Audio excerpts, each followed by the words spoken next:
carrying a worn sack. She entered a bank and requested her office, prompting laughter, until they viewed the documents capable of causing significant damage.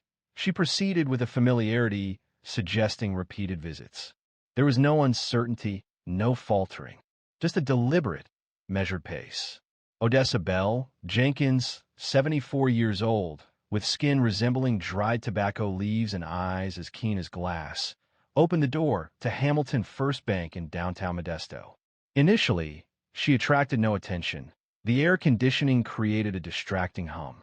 The sound of phones filled the air, and fingers moved quickly over keyboards. Odessa was not in professional attire. She wore a faded blue dress, worn orthopedic shoes, and a wide-brimmed straw hat reminiscent of a 1960s Sears catalog. A well-worn canvas sack, marked with hand-stitched initials OBJ, was slung over her shoulder. She moved to the center of the lobby and paused. "Excuse me," she stated, her voice calm and easily heard. "I require access to my office, please." The young teller stationed at window 2 did not acknowledge her. "Madam, if you're here to make a deposit, you'll need to take a number." "I am not here to make a deposit." He looked thin, as did the woman beside him and the assistant manager near the back. The silence that followed was not heavy or dramatic. It was simply awkward. Everyone seemed to expect her to explain herself, and she didn't feel any rush to do so. "You said your office," the teller asked, clearly confused. Odessa nodded once.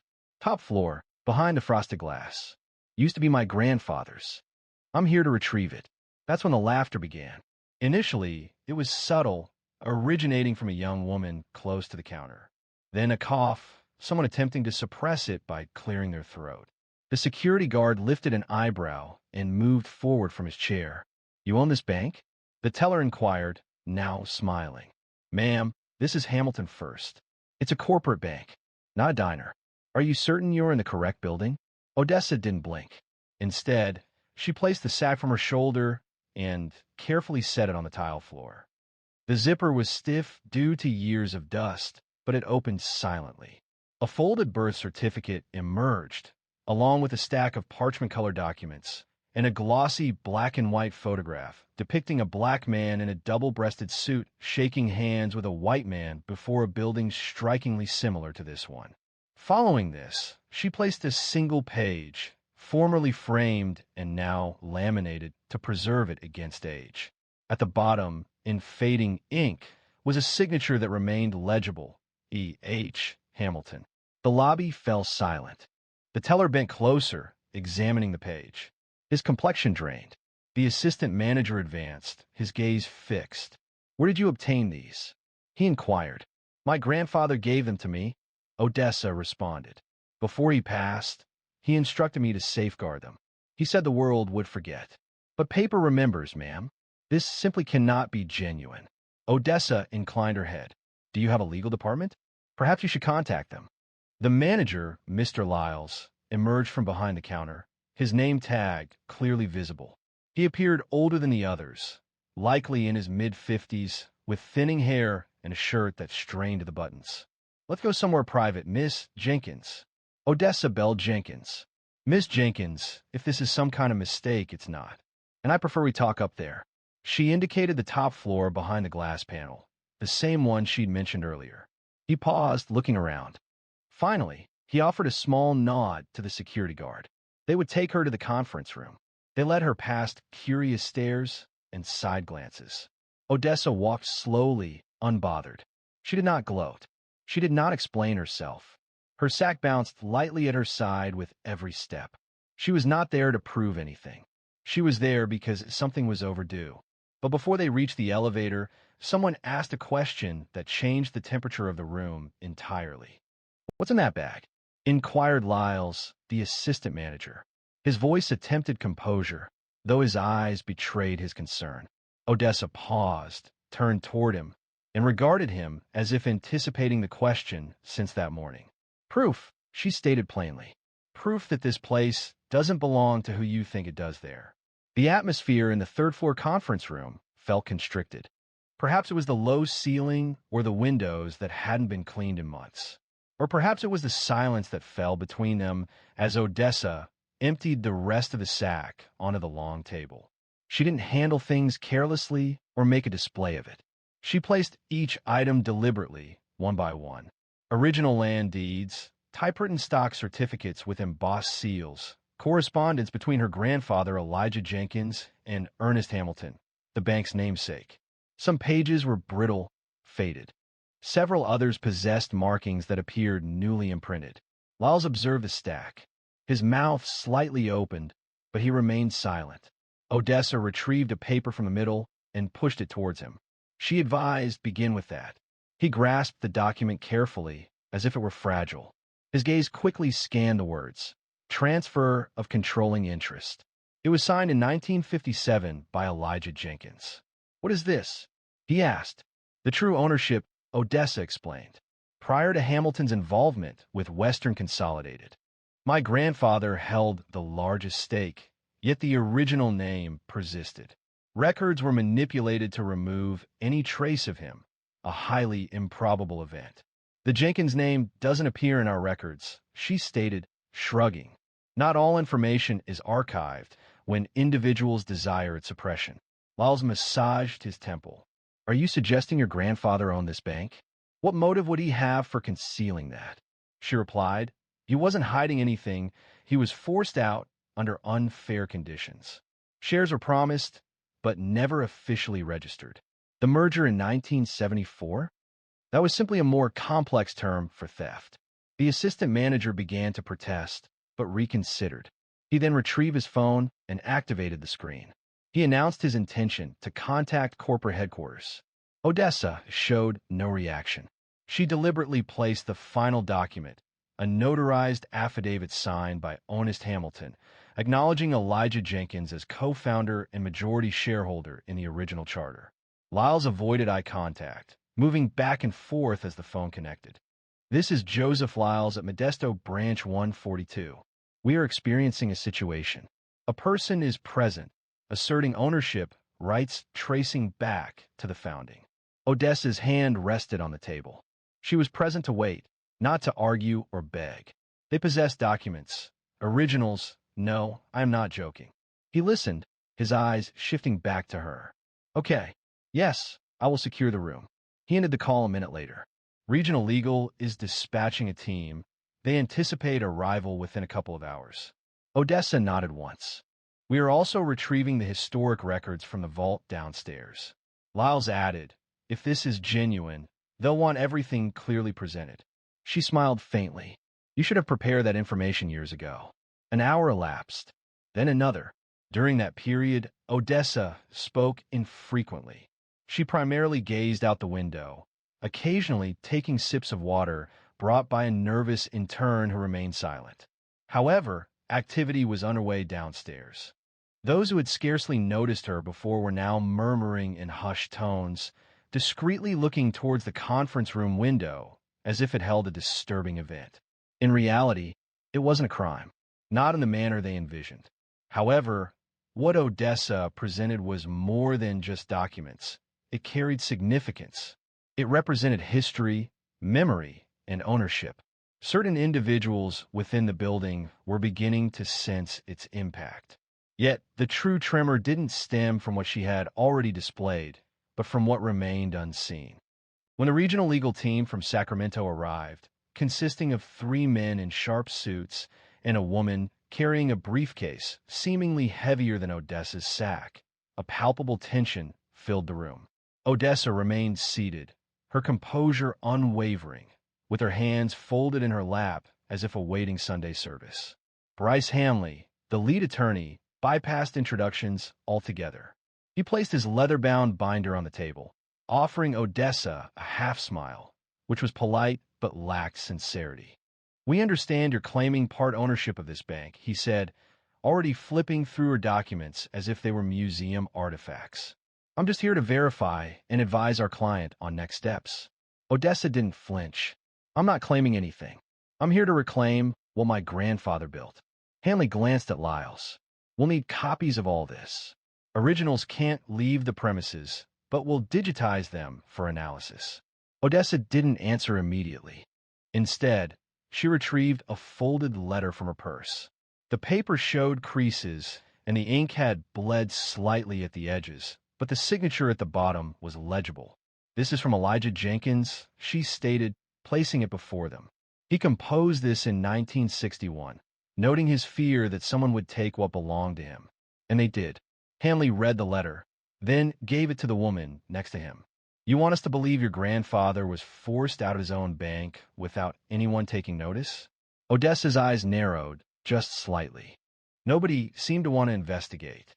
"Do you believe those initial shareholders maintained accurate records?"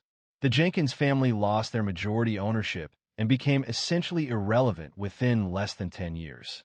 And the question of how went unasked, because there was a general lack of interest.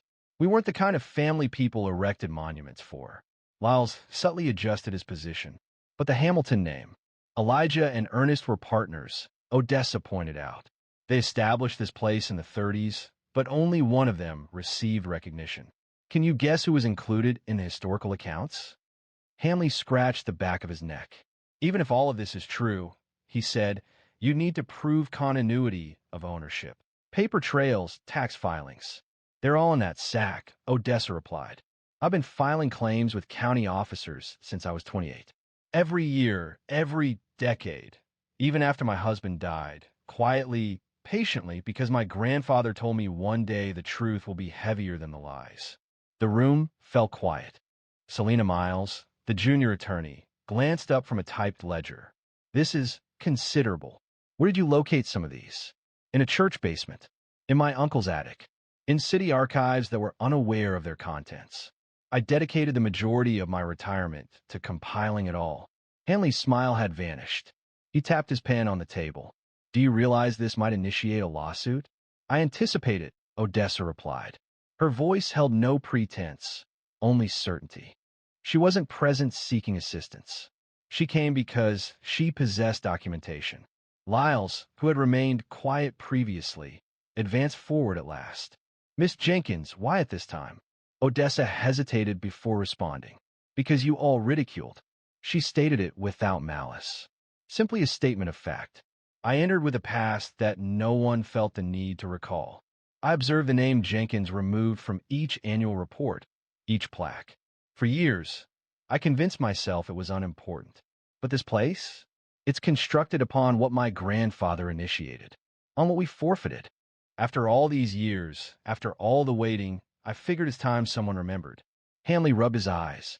"We're going to need to bring in senior counsel." "Good," Odessa said, sliding the last sheet across the table. "They'll want to see this." It was a black ledger, smaller than the rest, handwritten in tight, neat lines. "Ernest's private account book," she said. "Found it in a box marked receipts in a retired accountant's garage in Madeira. This document details every transfer, every dividend, every instance Jenkins' shares were reallocated without our consent." Hanley appeared visibly stunned. Selina reacted by covering her mouth. "Are you saying this was concealed?" she asked. "No," Odessa replied. "It was overlooked." Which is more concerning. As the attorneys examined the ledger, none of them noticed what Odessa observed through the glass. The face of someone documenting everything with their phone, positioned just beyond the door. The video had already been sent to the incorrect recipient before anyone in the room realized. A bank employee, appearing young, possibly 22, with their name tag turned away, had briefly paused outside the glass, observing 30 seconds of Odessa's quiet revolution.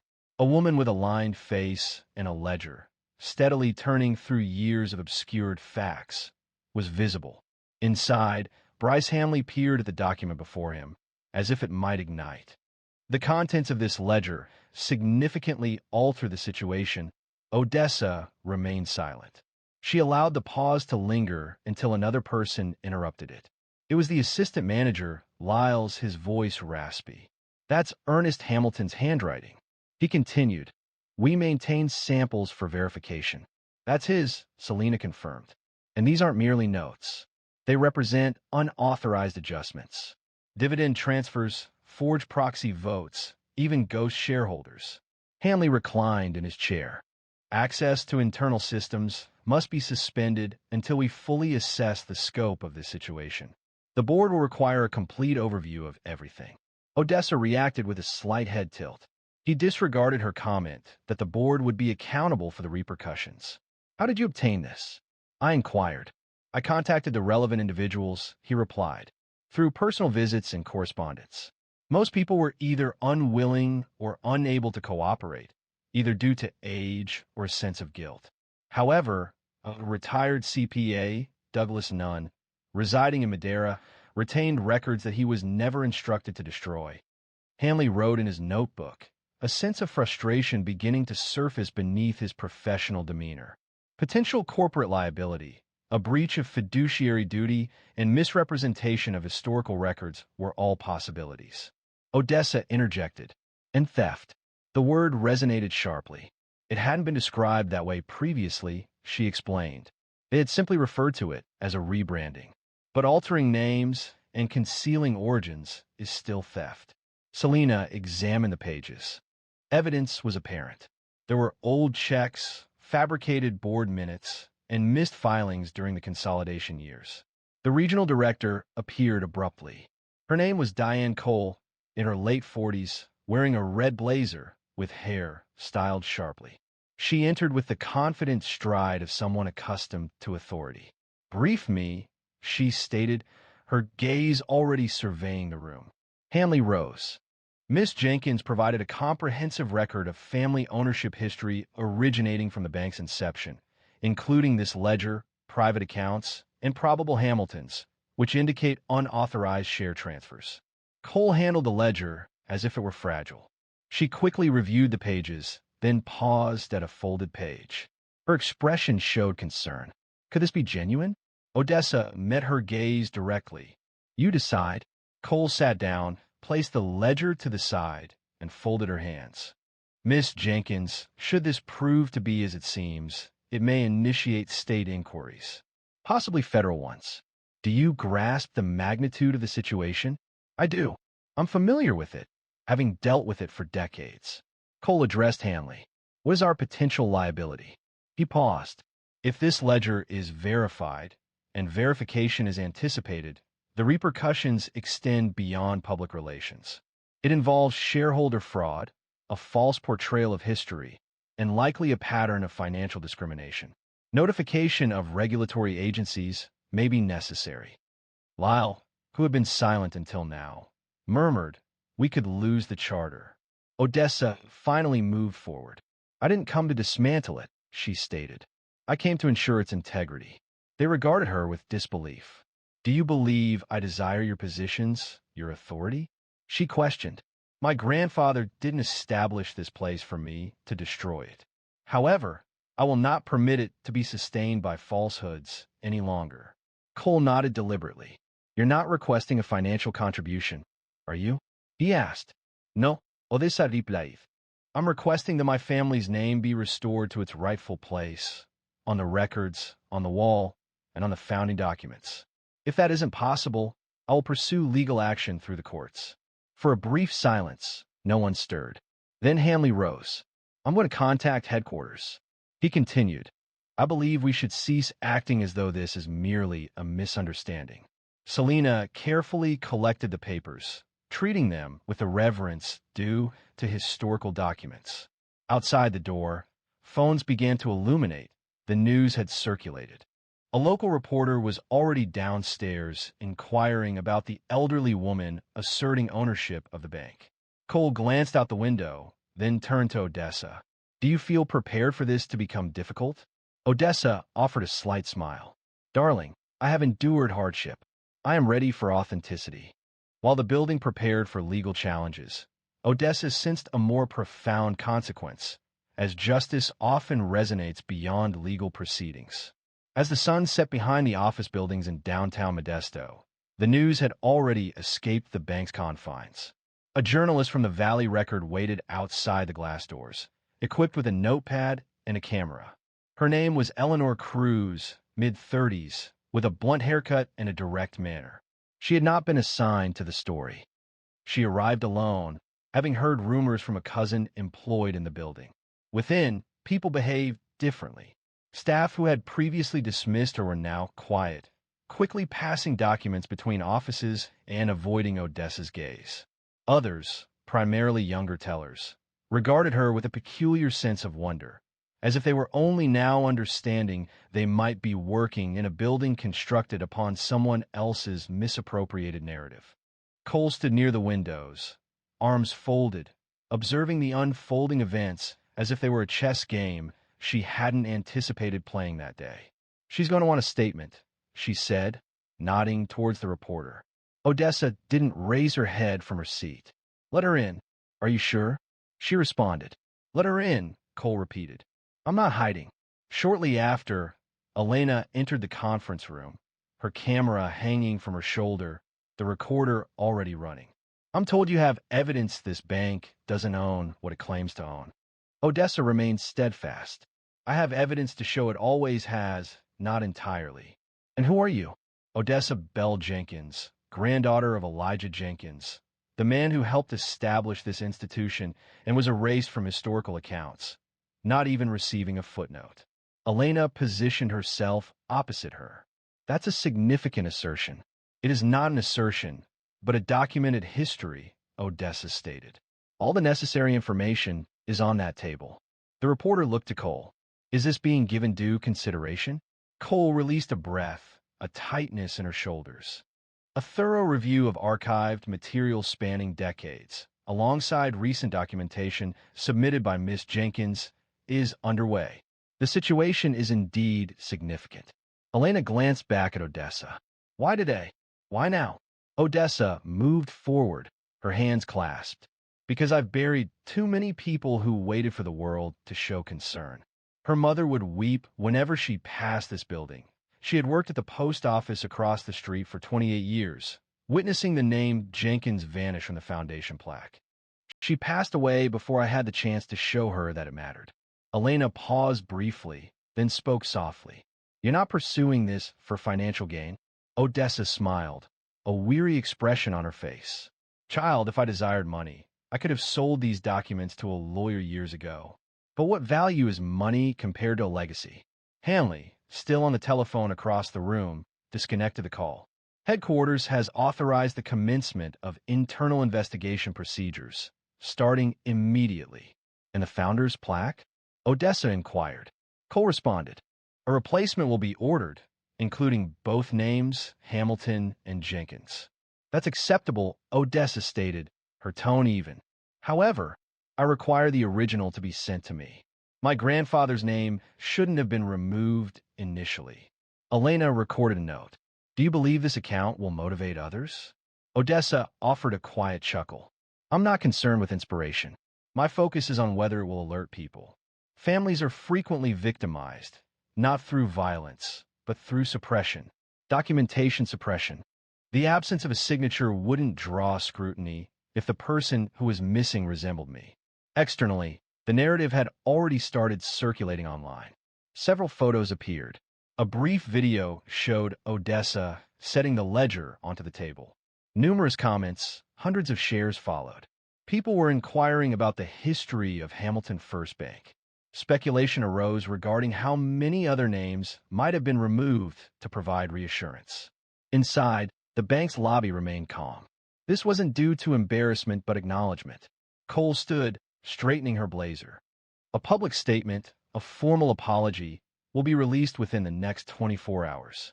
An offer for partnership will also be extended should Miss Jenkins accept." Odessa gazed out the window.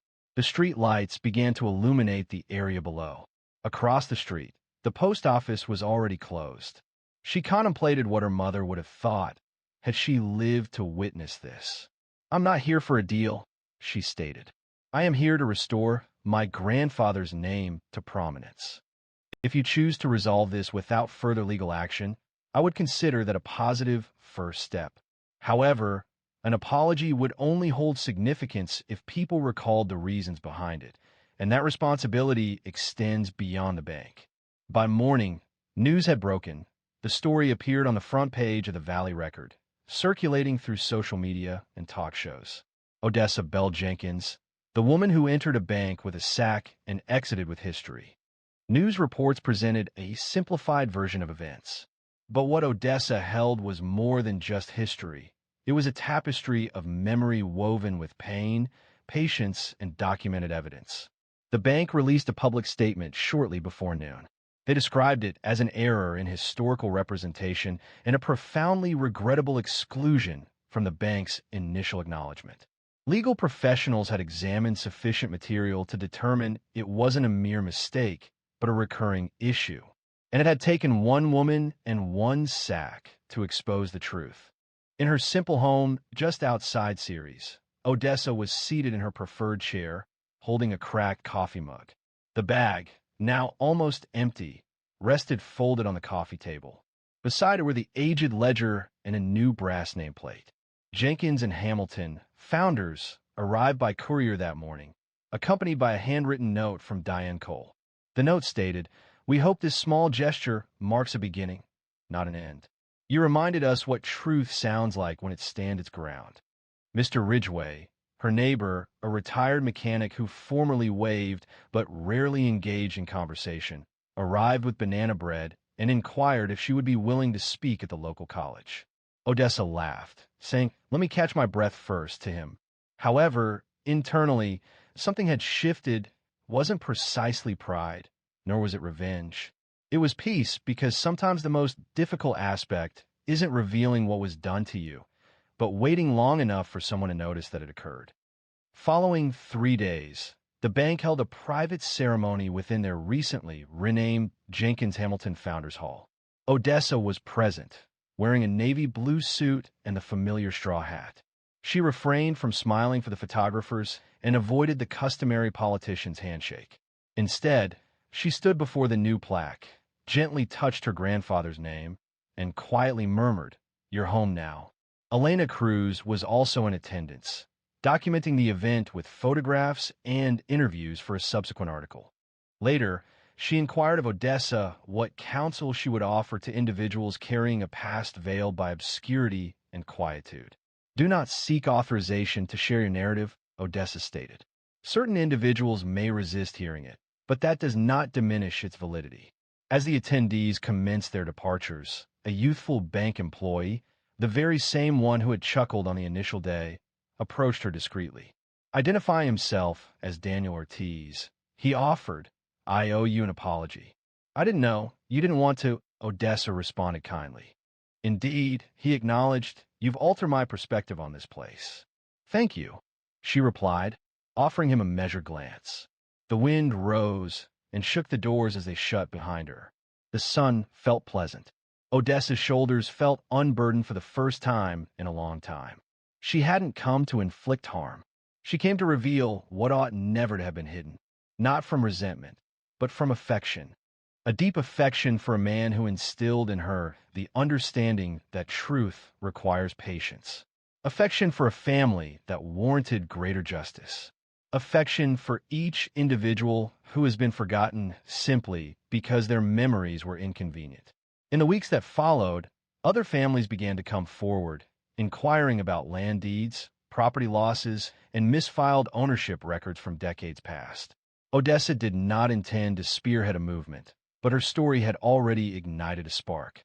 Because once people realized the silence wasn't accidental, they begin listening differently. And once they start listening, the world changes. So if you're holding a truth the world forgot, this story is for you. Do not let it decay in a drawer or vanish from your memory. Share it, safeguard it, and pass it on. Because occasionally, the softest voice in the room is the one that transforms everything. If Odessa's story resonated with you, share it. And subscribe to our channel for additional true stories that matter. It remains uncertain whose story will be shared next. The CEO, known for his quiet demeanor, entered his own dealership incognito. What he overheard a salesman say to a struggling single mother abruptly halted him and initiated an unforeseen sequence of events. Derek Belton appeared unremarkable, certainly not the person who authorized salaries for 137 employees. He wasn't wearing a blazer, didn't carry a briefcase, and he arrived without a driver. That morning, he wore faded Levi's, well-worn sneakers, and a Tennessee Titans cap shading his face.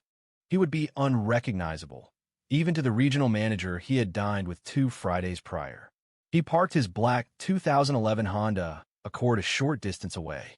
It wasn't a necessity. He possessed the means for a garage full of luxury vehicles. However, today was not about displays of wealth. He walked the additional block quietly, noticing the texture of the pavement with each footfall. As the dealership appeared, the signage, crisp and prominent, displaying Belton Auto Group across the glass, caused him to hesitate. His name. But what was happening beneath the surface? The concerns had initially surfaced as quiet remarks. A customer in Murfreesboro reported being sold an extended warranty she didn't comprehend.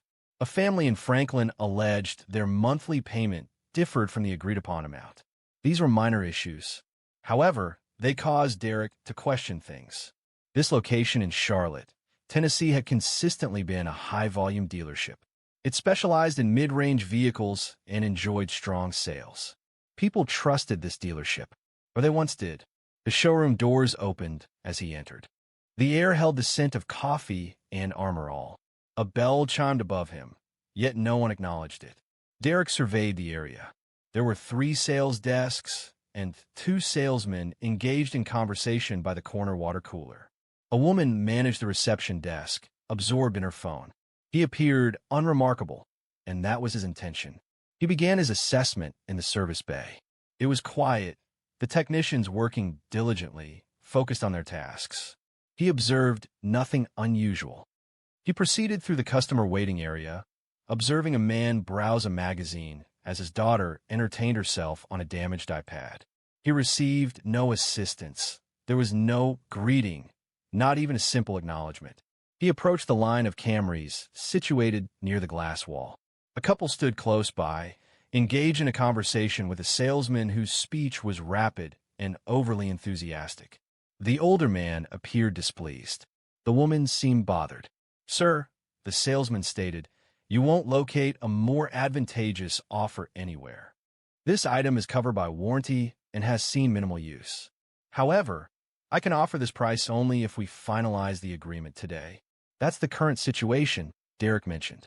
He recognized this as a tactic he hadn't been taught and made a note to himself. He then proceeded around a corner close to the used inventory office and paused. A young woman, likely in her late 20s, wearing a light jacket and carrying a baby in a carrier, was speaking with a man in a navy blazer. She appeared anxious, repeatedly looking down at a well-worn envelope she held. It likely contained pay stubs or a bank statement. The salesman presented himself with an assured, perhaps overly confident, demeanor, speaking with charm and certainty. "You're receiving full coverage for the first 3 years?" the salesman stated. "Bumper to bumper plus powertrain. If anything breaks, even air conditioning, it's covered." That was inaccurate. And the $895 fee I referenced, that's standard practice.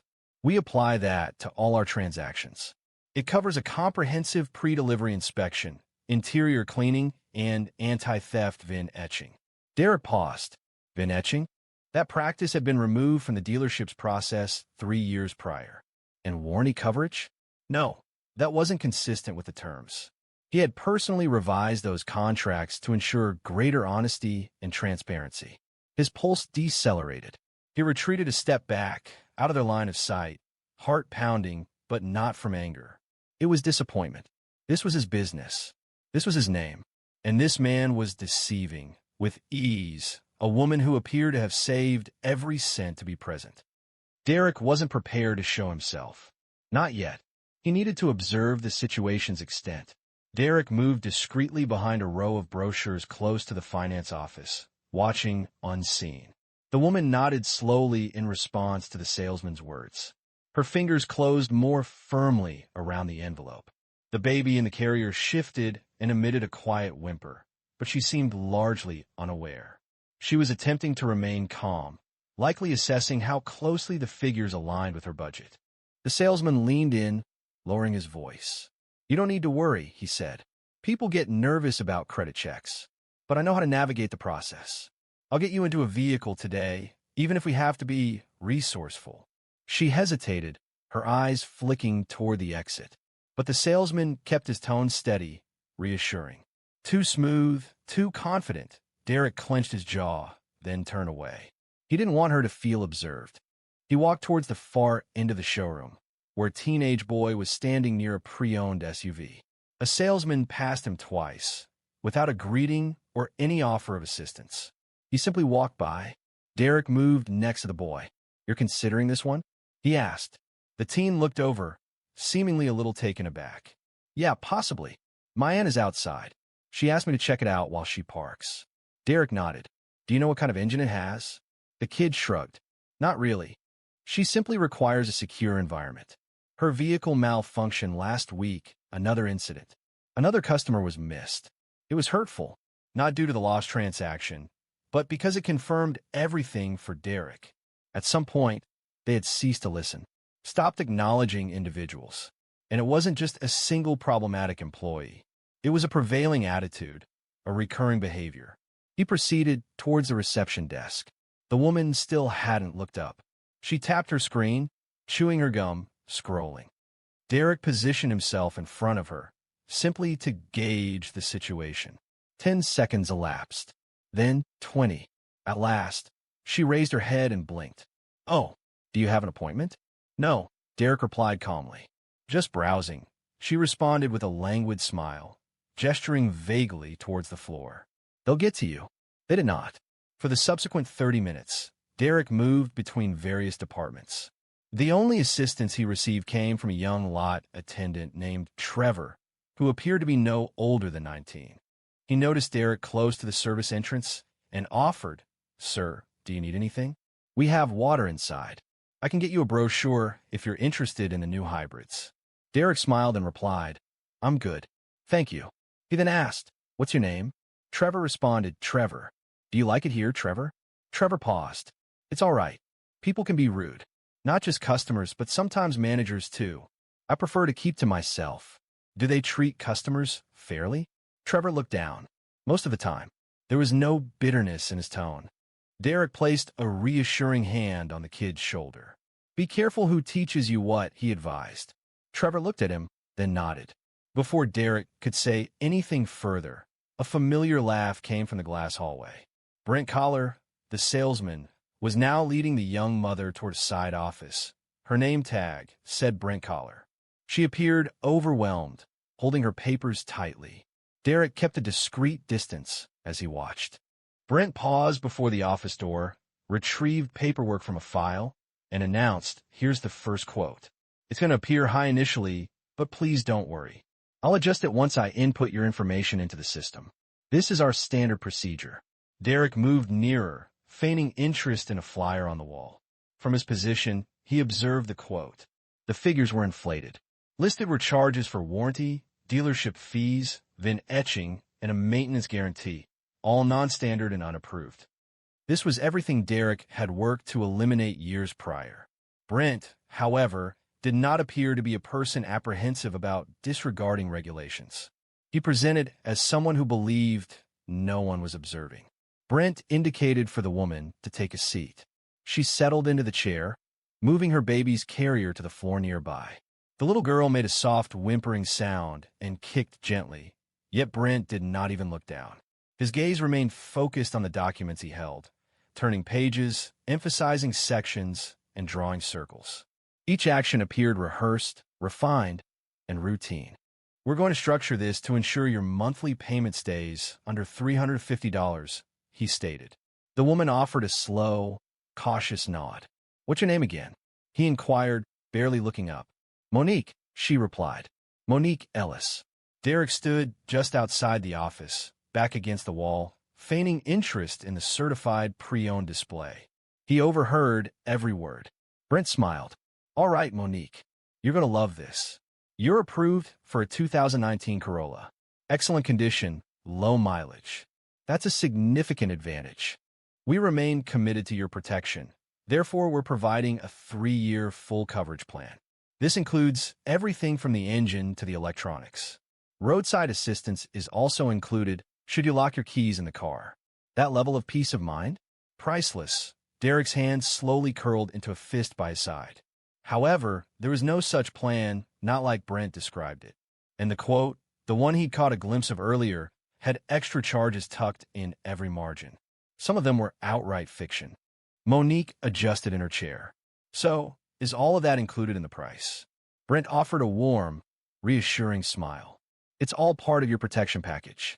We simply itemize it separately on the form. This simplifies things for the finance office. He continued, speaking rapidly and with excessive confidence, gesturing with a pen as if performing a magic trick. He even produced a calculator to minimize the appearance of the payment amount.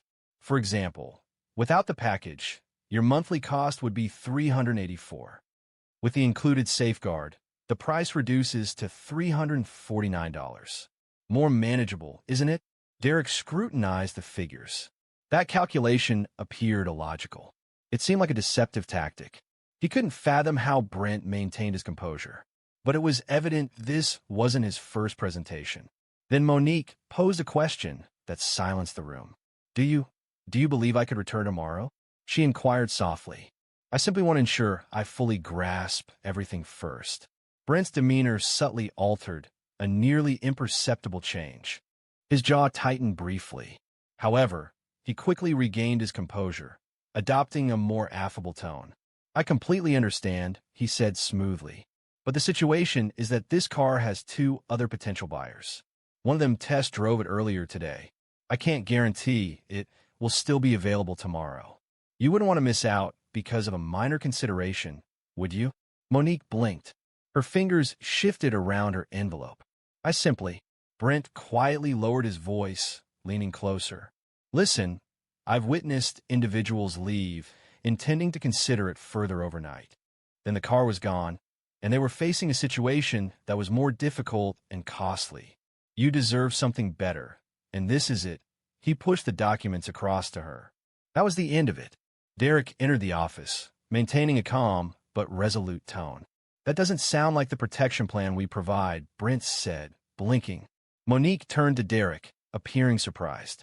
Brent quickly regained his composure. Pardon me? Derek repeated, the plan you're describing doesn't exist, not in that form. Brent lifted an eyebrow, assessing Derek. Do you work here? Something like that. Brent chuckled dryly. Look, I don't know who you are, but I've been here for 4 years. I know the packages inside and out. Derek pointed to the quote. Show me where it says full electronics coverage. Show me where VAR and etching is required. Show me the breakdown. Brent hesitated. It's in the system. Finance will explain it better. No, Derek said flatly. You explain it right now. Monique rose slowly in front of her, holding her baby close. Brent's face flushed. I don't have to deal with this. You're not even. But he stopped speaking. The general manager had just appeared behind Derek, his eyes wide.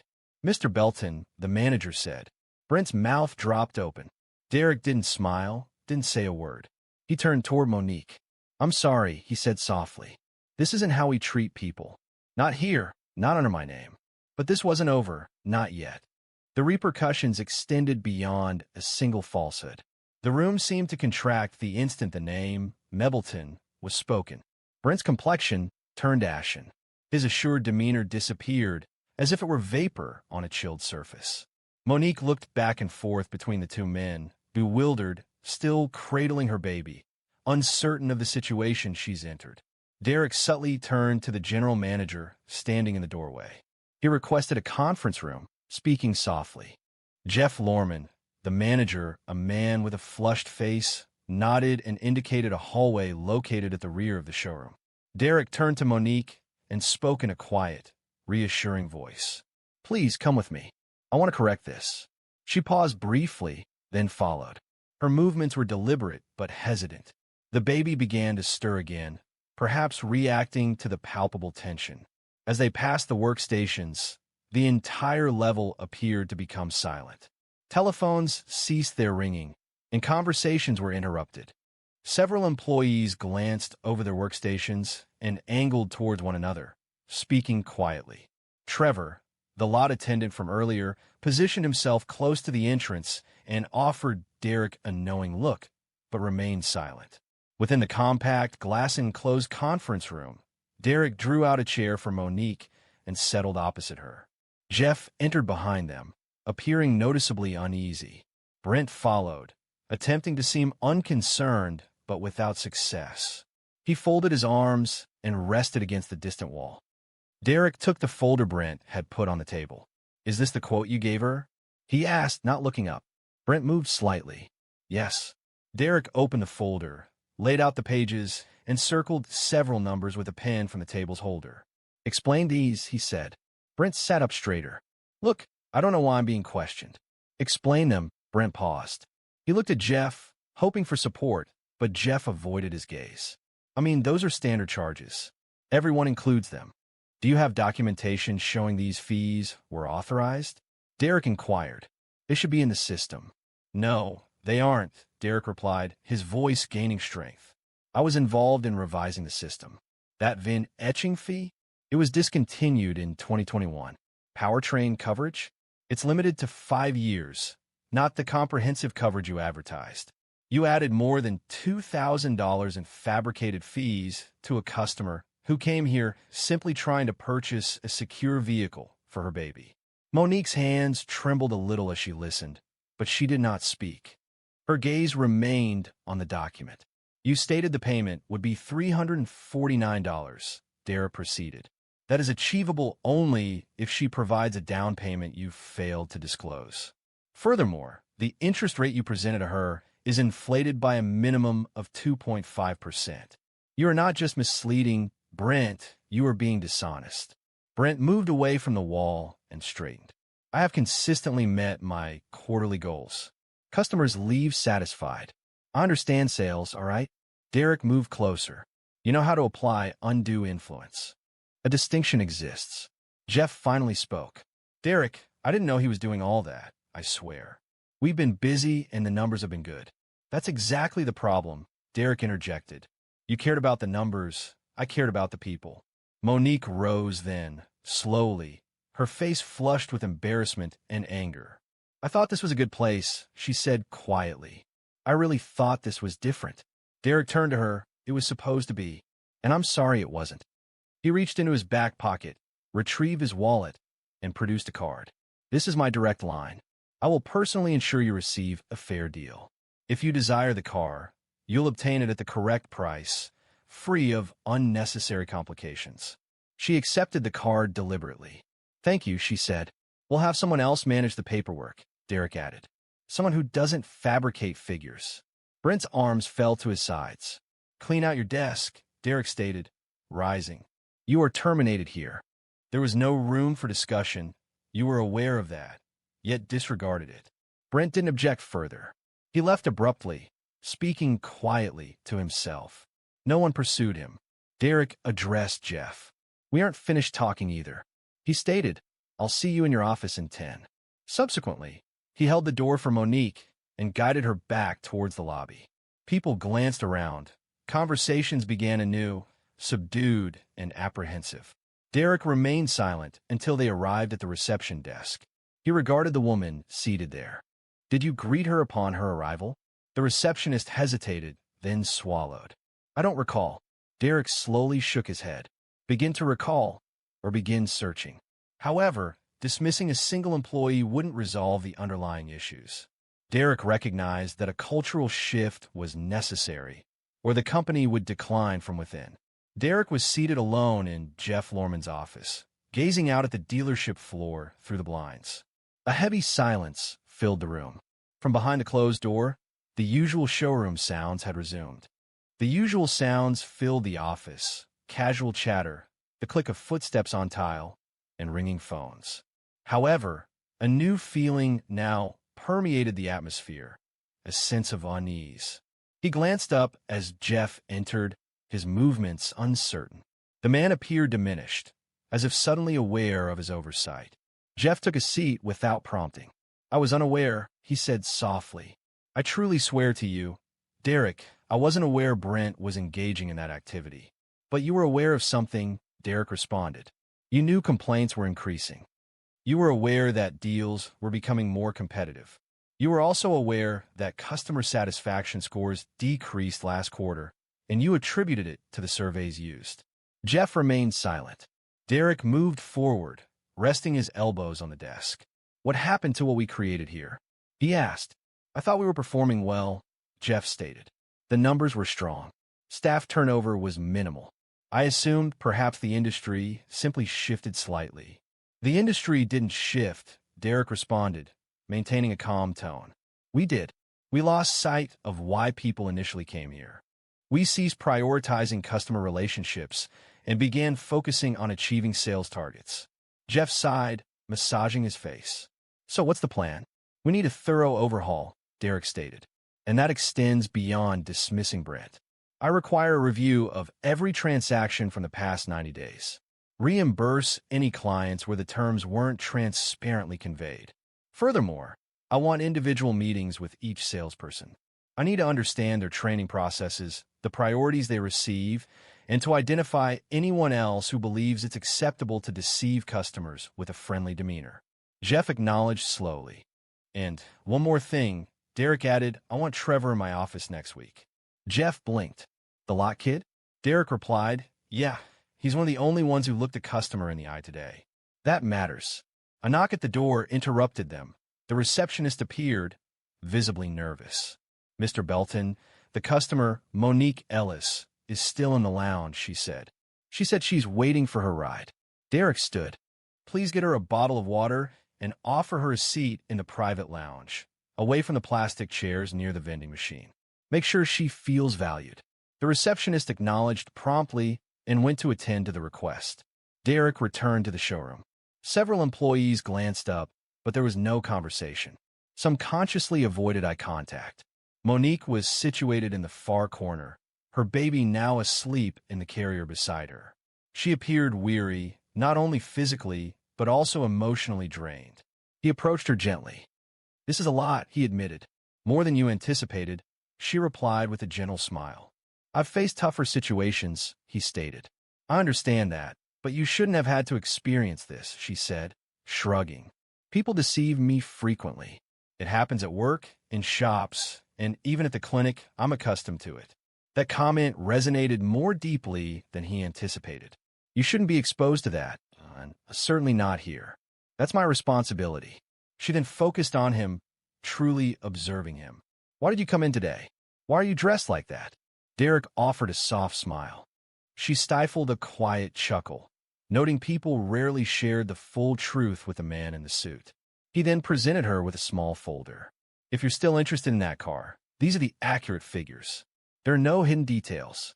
I had our finance manager verify them directly. Furthermore, we've included a year of service maintenance at no cost. Her eyebrows rose in surprise. Why? He replied, because someone needs to remind this place of its values. Shortly after, a silver hatchback, distinguished by a missing hubcap, arrived to take her away. Her sister signaled from the driver's seat. Monique rose, corrected the carrier, and glanced back at Derek. Don't let them ruin what you built, she said. I won't, he replied. She exited without a backward look. But restoring Monique's confidence was not the only task. It involved rebuilding the confidence of every person who had ever entered those doors. Derek returned 3 days later. This time, there was no disguise, no cap, no jeans. He was dressed in a tailored navy suit and entered through the front doors as if he belonged. And in truth, he did. This wasn't intended as a display of dominance. It was a matter of responsibility. The entire staff had received notification that morning. Scheduled meetings were canceled, and phone lines were redirected to voicemail. The dealership remained open, but no sales transactions would occur prior to 11 a.m. Derek had arranged a company-wide meeting, and every employee attended, including those on part-time shifts. The group assembled in the break room, squeezed together amongst vending machines and aged chairs. Several were leaning against the walls.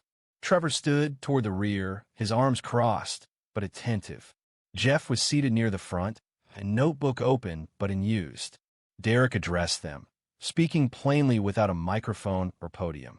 I established this company in 2004, he began, not through investors or a franchise agreement, but with a used car lot situated behind a barbecue joint in Murfreesboro. During the first week, I sold 3 cars, personally washing each one. Some individuals quietly expressed amusement. At that time, I wasn't sure if I would succeed, but I possess two valuable assets: my reputation and my commitment to honesty. I consistently ensured I could fulfill any promise made and avoided dishonesty when closing deals. The atmosphere in the room was now quiet.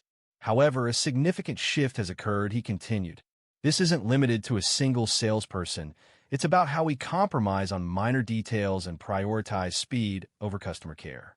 We've begun to see individuals as sales goals rather than human beings. That's not what I built. That's not who we are. He looked around the room. If you've ever included an additional charge because you believed you could, if you've ever hurried a woman out the door because she didn't appear to be able to afford our services, if you've ever spoken condescendingly to someone simply because you were able, today marks a turning point. A few people visibly expressed discomfort. You have a choice, he said. The situation demanded a resolution, either assistance or a new employment opportunity. Silence followed, then a voice spoke up. It was Trevor, Mr. Belton, and Derek turned to him. Yeah, Trevor said, appearing nervous, but proceeding anyway. What if some of us were performing well, but no one acknowledged it? Derek smiled. Then we need to start noticing. Starting today, he walked over and handed Trevor a small envelope. Inside was a letter of promotion, from lot attendant to junior sales associate, including full training and benefits. Trevor blinked. Are you serious? Derek stated, because the people who treat others with respect are the ones I want representing my name. Following the meeting, changes occurred rapidly. Brent's deals were reviewed. 5 of them necessitated full or partial refunds. Monique's case served as the focus of a training seminar. Every single manager was obligated to participate in a 3-week ethics and customer care workshop. Derek even re-engaged a retired employee. Arlene Cupp, a direct woman in her 60s who previously managed the front desk, had departed 2 years prior, citing a change in the atmosphere. She was now the new head of customer relations. Arlene's initial action involved installing a glass wall separating the sales desk and the finance office, ensuring transparency in all communications. Derek walked through the lot that Friday, observing the staff's interactions. A subtle shift permeated the atmosphere, not flawless, but calmer, more deliberate, stemming from understanding rather than apprehension. He observed a young salesperson patiently explaining trim-level differences to an older gentleman, ensuring he was heard. This detail, absent from any spreadsheet, held greater significance than any monthly performance goal. Arlene approached. It appears they recall their employer, she remarked, and rightfully so. Derek responded, stating he wasn't leaving, although one element remained. The core reason for this endeavor needed to be revisited. That Sunday morning, Derek was seated on the porch of his mother's former residence in Jackson, Tennessee. The sun had just begun to rise, and the air retained the stillness of the early hours. He took his coffee slowly, looking out at the yard he previously mowed every Saturday during his teenage years. Years had passed since her passing, yet the atmosphere of the place remained unchanged. Now, it belonged to him, recollection solidified in brick and wood. He retrieved a photograph from his jacket pocket, the image faded with curled edges. The picture showed him, no older than 10, standing next to his mother before a dull, rust-colored Oldsmobile.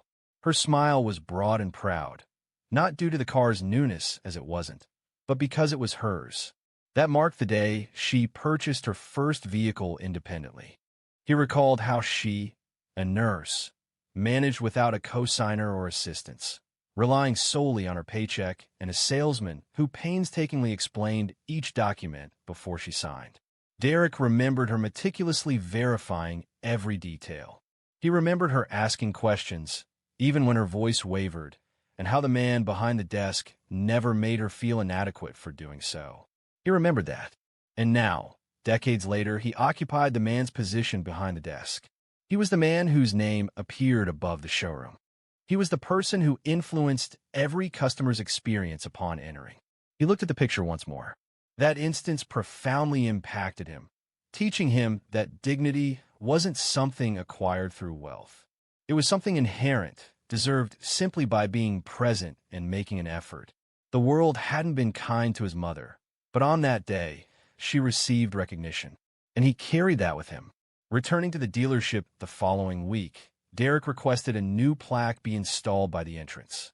The message stated that we treat each customer as if they were purchasing their first car, demonstrating dignity, patience, and honesty. It wasn't intended for widespread attention or media coverage. The goal was for every employee to read it daily. Trevor read it every morning, first thing. Monique returned a month later to have her car serviced. She entered wearing a hoodie, holding her daughter, and smiled upon seeing Trevor at the desk. "You remember me?" she asked. He smiled in return. "Of course I do. We had her in that silver Corolla, correct?" She affirmed. "She's performing well."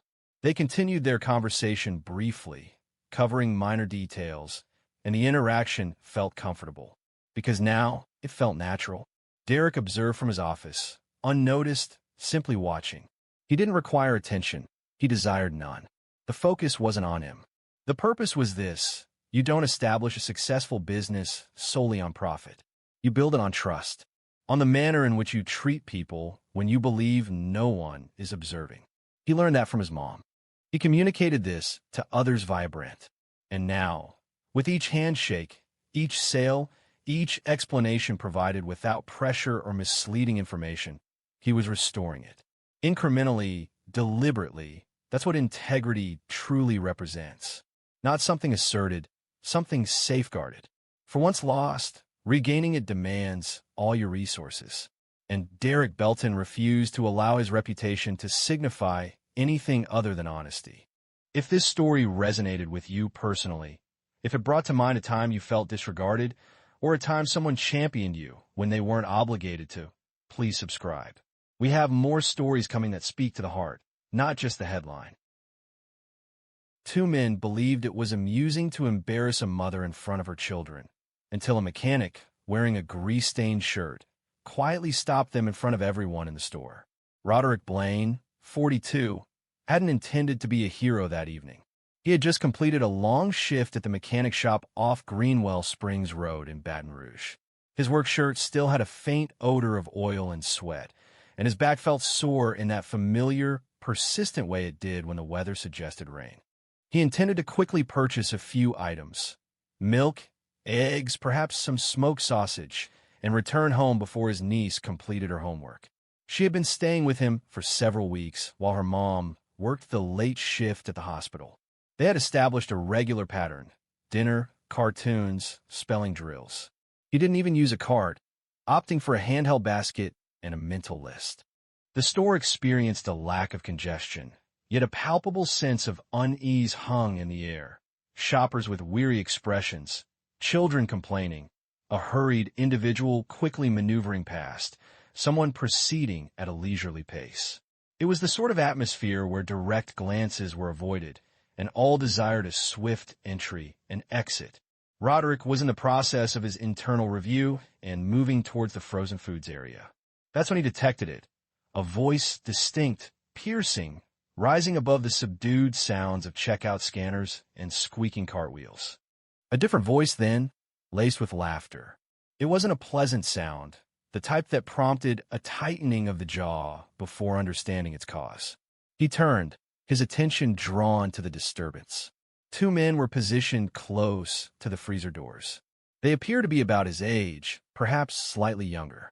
Both wore baseball caps. One had a Bluetooth earpiece, and the other displayed a tattoo extending up his neck.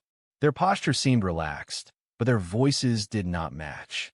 They weren't shouting, but they were acting. A young woman, likely in her early 30s, stood nearby. She was wearing a faded hoodie and attempting to manage two children, a toddler in the cart and a boy around 7 years old holding on.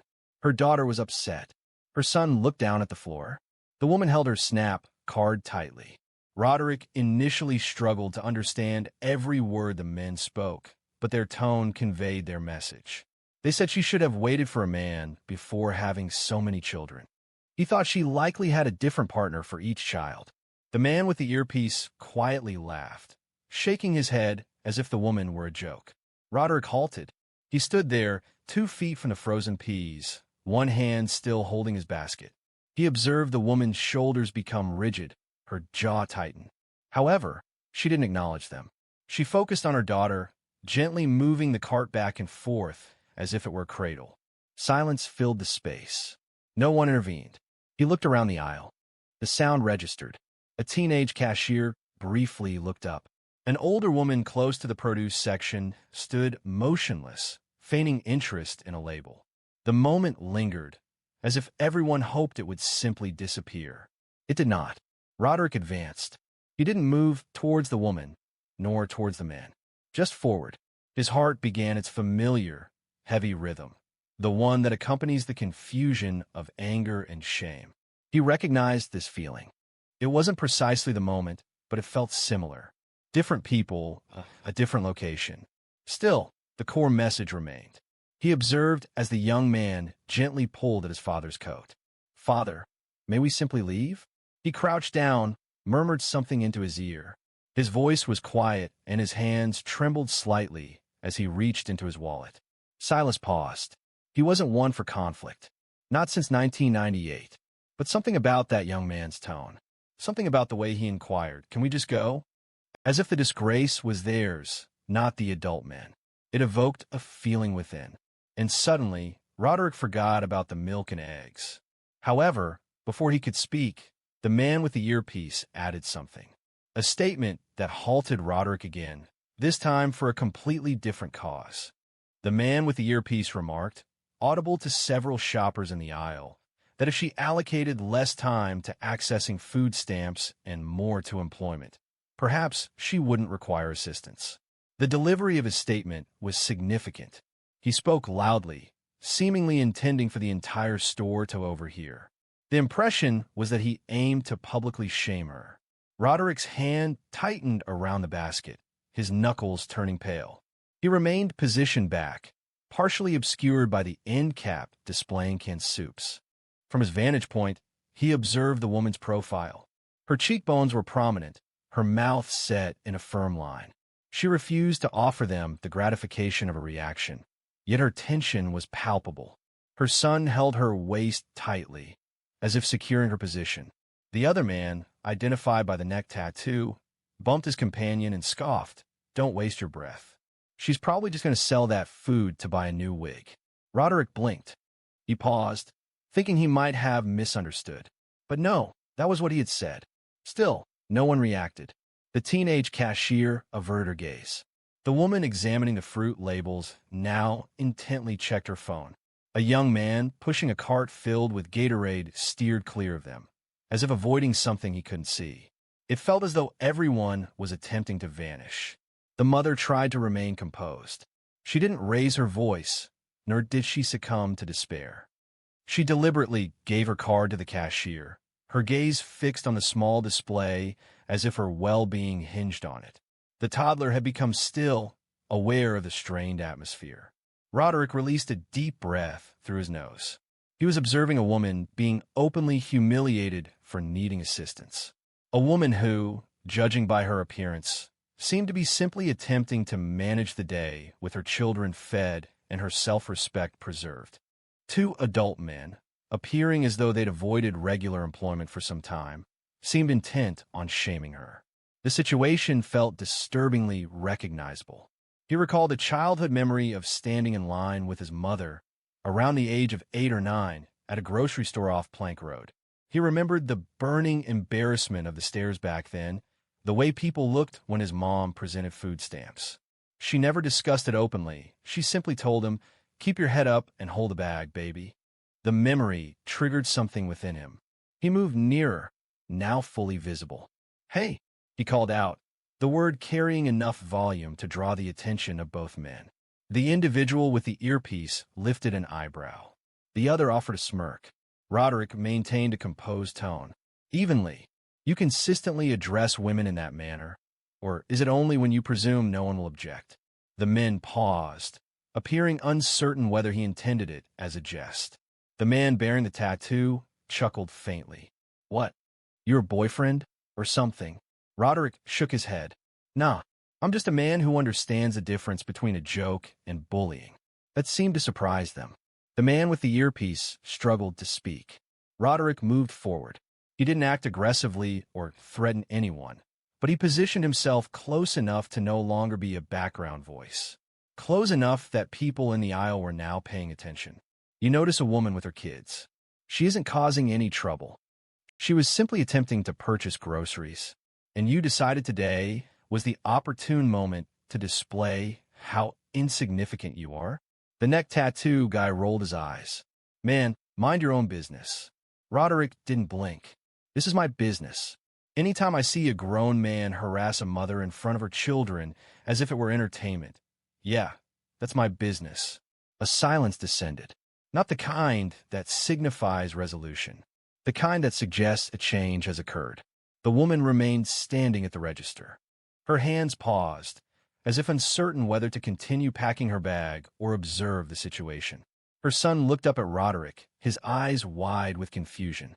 Before either man could react, the manager arrived, and his initial words would drastically alter the room's atmosphere. The store manager's voice pierced the tension, crisp and concise, though somewhat delayed. "Is there a problem over here?" he inquired. He was a short man in his 50s. Heavy-framed glasses, a khaki shirt tucked into worn jeans. A name tag identified him as Vince Callahan, and his darting eyes revealed he's been observing from afar, intervening only as the volume increased. Roderick remained silent initially, wanting to ascertain the recipient of the question. The two men straightened slightly, seemingly realizing they may have overstepped. "It's nothing," the person with the tattoo stated, raising their hands in a gesture of innocence. "We were simply having a conversation," the other person added hastily. "No one made contact with her or anything." Roderick looked toward Vince, who returned his gaze, seemingly unsure of his position in the situation. "Talking?" Roderick inquired, his voice calm. "Is that what you consider talking?" Vince paused. "Look, I just want to avoid any problems in the store. Customers are trying to make purchases." Roderick inhaled deeply. "Were you prepared to allow these two men to harass a woman in front of her children rather than address the issue?" Vince reacted visibly to the statement. A silence fell, and everyone remained still. The mother continued to stand quietly, her hands now carefully arranging items into a single reusable grocery bag. She showed no tears. However, her expression held a detached quality, a type of emotional barrier people develop when they've learned to mask pain for an extended period. Roderick looked at her, then back at Vince. "This isn't about comfort, man. It's about right and wrong." The words weren't loud, but they carried. A woman a few feet away who had been picking out yogurt suddenly nodded and muttered, "He's right." Then someone else, an older man in a camouflage jacket, murmured, "Ain't no need to talk to a lady like that.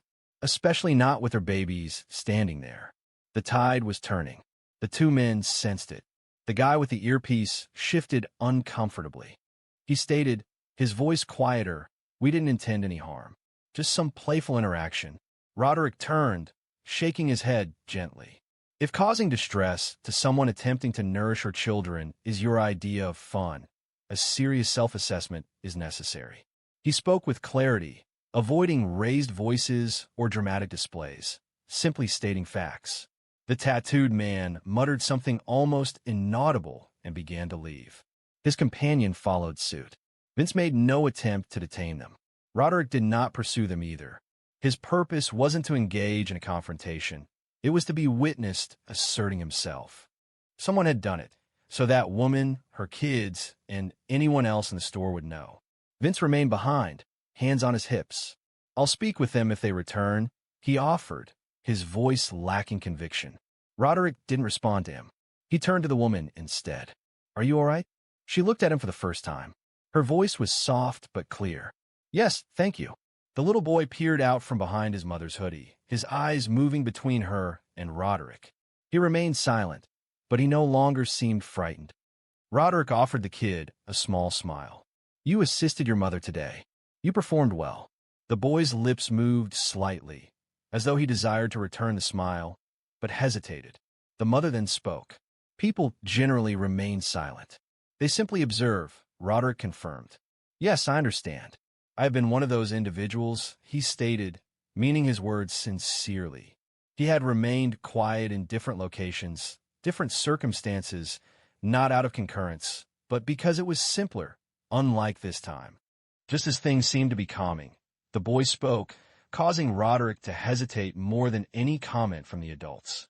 Roderick was preparing to take his basket and allow them to proceed without interruption when the boy looked up and quietly asked, "Are you my mom's bodyguard?" The unexpectedness and innocence of the question stopped Roderick in his tracks.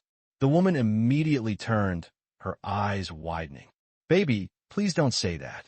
Roderick chuckled softly, not in derision, but in genuine surprise. He knelt down to be at the boy's eye level. "No, I'm not your bodyguard," he said, "but I noticed something that seemed amiss. And sometimes, when something is wrong, it's important to speak up." The boy appeared puzzled. "Even if it's not your mother," Roderick paused. "Particularly if it's not your mother." The mother retrieved her bag and reached for her son's hand.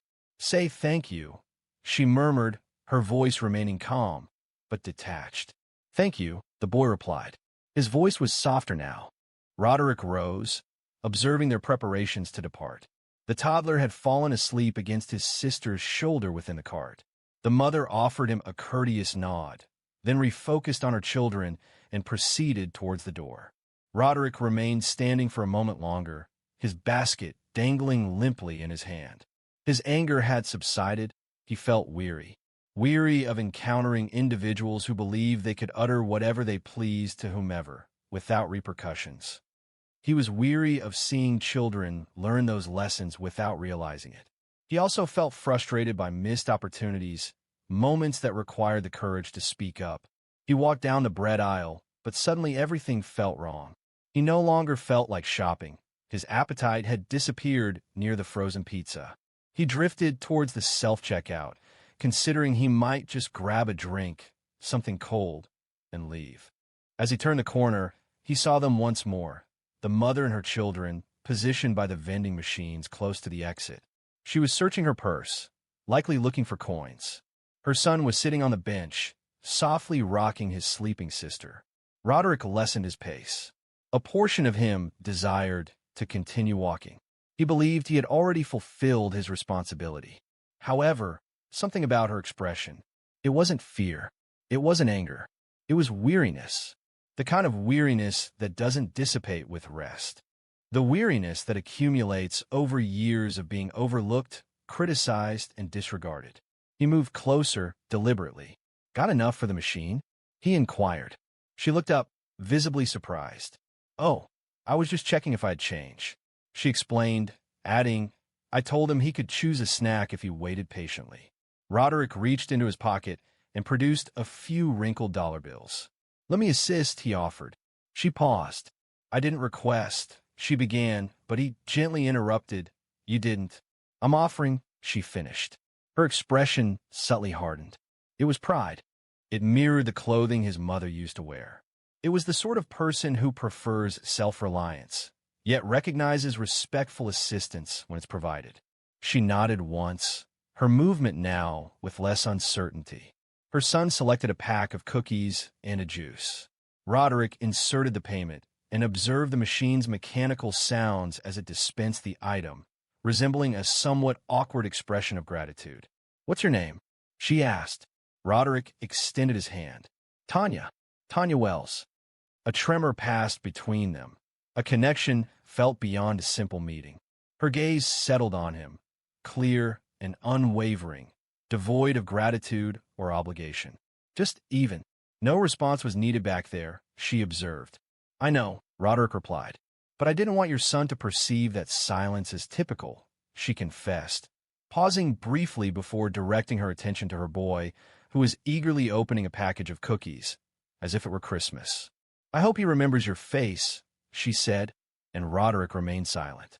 He was at a loss for words. However, before he could leave, Tanya posed a question he hadn't anticipated, causing him to observe her and himself with a new perspective. "You got kids?" Tanya inquired. Roderick was taken aback by the question. It was delivered so casually, as if requesting directions. Yet, the underlying significance felt more substantial than the words suggested. He paused, then offered a slight shrug. "No, not mine anyway. My niece has been staying with me. Her mom works nights at the hospital." Tanya nodded, indicating she understood. So you're the safe place for somebody? Roderick hesitated. He hadn't previously considered that perspective. He wasn't intentionally trying to be a safe place for anyone. He was simply providing assistance, doing what was necessary. However, the way she phrased it caused a feeling of constriction in his chest. Trying to be, he replied. They paused briefly in that unusual area situated between two vending machines and an automatic door, which repeatedly opened and closed as customers passed. The exterior air grew darker. The store's illumination made the location feel colder than it actually was. Tanya carefully removed her daughter from the cart, cradling her in one arm. The toddler shifted, appearing drowsy but making no noise. "You don't speak as if you're frightened," she stated. "I wasn't," Roderick responded. He didn't express a desire for a confrontation. She observed, receiving a slight smile in response. "I've experienced conflict before," he stated. "It hasn't altered much. Words did today." Roderick remained silent initially, because, honestly, he wasn't certain what the day had altered, if anything at all. The men departed as if everything were normal. Vince, the manager, offered little resistance. The majority of onlookers simply remained still and watched. However, her son had smiled, and Tanya was still present, standing tall. That surely had to signify something. At that moment, the automatic door opened once more, and the two men from before re-entered. Roderick's body stiffened immediately. Tanya's did too. She held her daughter closer. Her son slid off the bench and moved behind her, as if trying to disappear. However, the men didn't glance in their direction. They kept their gaze ahead, bypassed Roderick entirely, and proceeded toward the rear of the store. Perhaps they would return for beer, or perhaps they had simply forgotten something. They remained silent. They avoided eye contact. They didn't even acknowledge our presence. Roderick didn't pursue them. He didn't need to. Tanya released a long, deep breath. "I anticipated an attempt." "They will not," Roderick stated calmly. "Not tonight." A few feet away, the teenage cashier, the same one who had averted her gaze previously, was now maneuvering a small cart of returns toward the register. She halted as she passed Roderick. "I observed what you did," she said quietly. Roderick turned to her. She looked over at Tanya and her children. "I regret not saying anything," she thought. Roderick nodded thoughtfully. "You will next time." The girl offered a slight, almost self-conscious smile and departed. She made no attempt to turn back. Tanya looked down at her son. "Come on, dear." He clasped her hand, holding tightly onto the cookie pack. Roderick observed them as they walked towards the parking lot, the little girl now fully awake and rubbing her eyes against her mother's shoulder. Tanya glanced back once, their eyes connecting briefly. It wasn't a thank you. It wasn't a farewell. Simply a silent recognition, genuine and sufficient. He turned to depart, retrieving his overlooked basket, stepping back to do so. Yet, something felt altered. The eggs could wait. So too could the milk. As he walked out into the night, a personal realization sparked within him, a feeling connected to his past that he hadn't considered in years, triggering a memory with unexpected force. Roderick did not go home immediately. He remained in his truck in the parking lot, with the window rolled halfway down, allowing the warm Baton Rouge air to flow in as the sky transitioned from gray to black. The grocery store lights hummed behind him, fluorescent and seemingly without end, stretching long shadows across the parking lot. He gazed forward for a considerable time, his hands resting on the steering wheel, the engine off, not because he anticipated something, simply thinking, dwelling on a weighty feeling. That boy's question, "Are you my mom's bodyguard?" repeated in his mind, and the way Tanya had said, "You're the safe place for somebody." He hadn't anticipated either of those sentiments to linger, but they had. The recollection that surfaced wasn't dramatic or overwhelming. It was subtle and understated. Perhaps that's why it affected him so deeply. He was 10, waiting in line with his mother at a corner store just outside Port Allen. It was summer, and his shoes were 2 sizes too small. His mother had been working 3 part-time jobs since his dad left. On that day, her EBT card malfunctioned. The cashier, a man with a slicked-back mullet, told her to move aside. Publicly. Next, the man announced, "This woman can't pay." Roderick recalled hearing sighs and shuffles from the people trailing behind them. Someone even chuckled. His mother didn't shed any tears. She simply stood, attempting to understand where things had gone amiss. Her hands had shaken as she entered the numbers on the keypad. Her gaze remained fixed on the screen, as though intense focus might somehow resolve the issue. A man in a gray work shirt, a stranger standing behind them, moved forward and paid. He did so silently, without a word or explanation, simply sliding a 20 across the counter as if it were inconsequential. Roderick also remembered the man's boots. They were scuffed. The clothes were soiled, as if he'd worn them for years. His mother expressed her gratitude 3 times. The man simply replied, "It's all right," and departed. Roderick never forgot that. Not because of the money, but because for one moment someone chose to prevent his mom from feeling insignificant.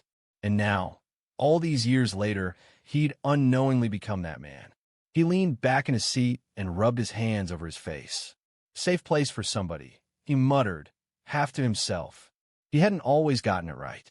There had been moments he remained silent when he ought to have spoken, instances where he averted his gaze. But tonight he did not, and that felt significant, not a resolution, but a beginning. He reached into the glove compartment and retrieved the small notebook where he recorded grocery lists and budget details. He turned to the rear, located a vacant page, and penned 3 words.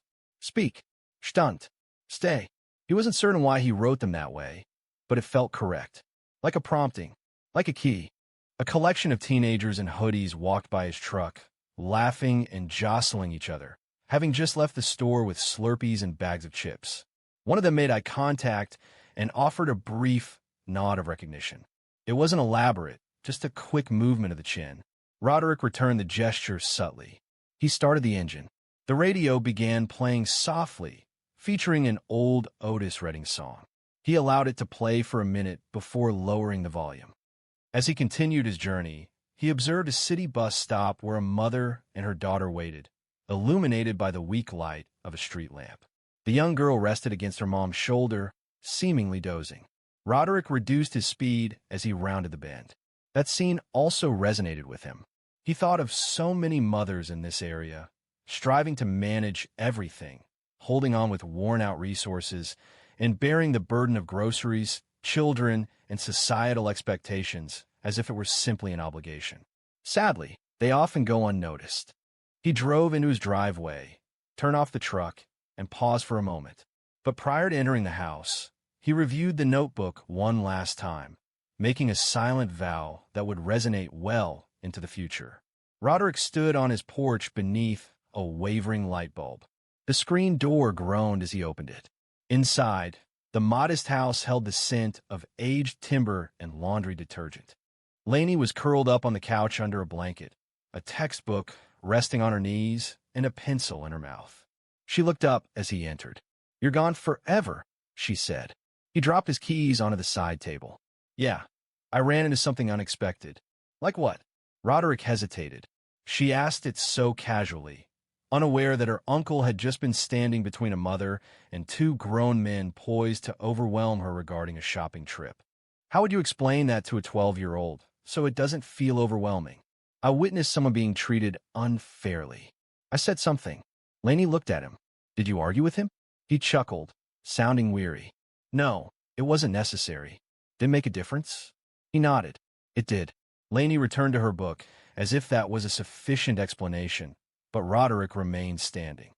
He found himself repeatedly recalling Tanya's expression, or her son's inquiry, or the realization that for a brief period that grocery store had served as a learning experience, not only for a frightened little boy or a weary young mother, but for all those within hearing distance, and for him.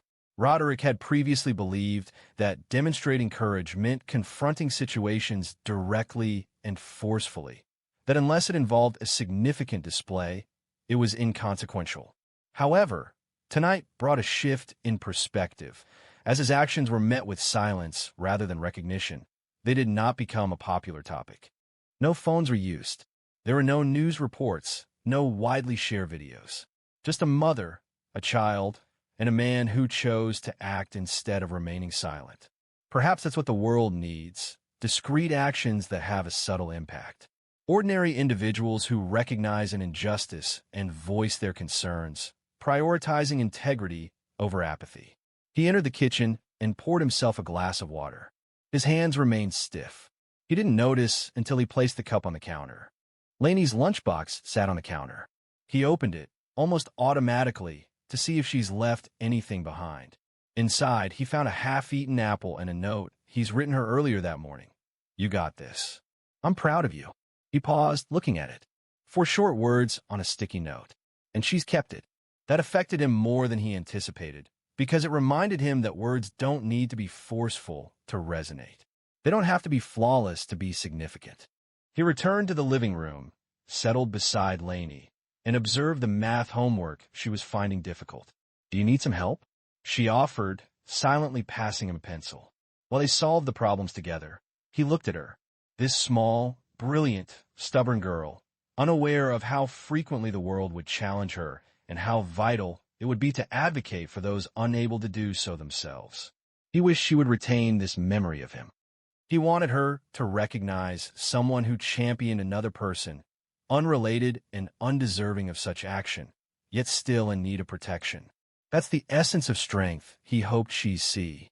After finishing the final problem, Lainey looked up and said, "You're like one of the good guys, huh?" Roderick smiled. A genuine smile this time. He tried to convey. She nodded, seeming pleased. "Good." A silence fell between them. The television hummed softly in the background. A dog barked once from somewhere beyond, then fell silent. Roderick relaxed against the couch, allowing the stillness to descend.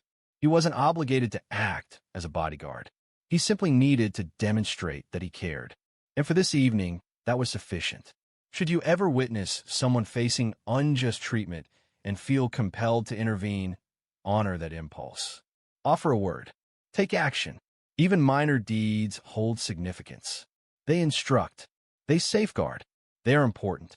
If this narrative resonated with you, even slightly, please share it. Perhaps someone else needs to read this today. And if you haven't already, please subscribe. Real stories like this deserve to be shared.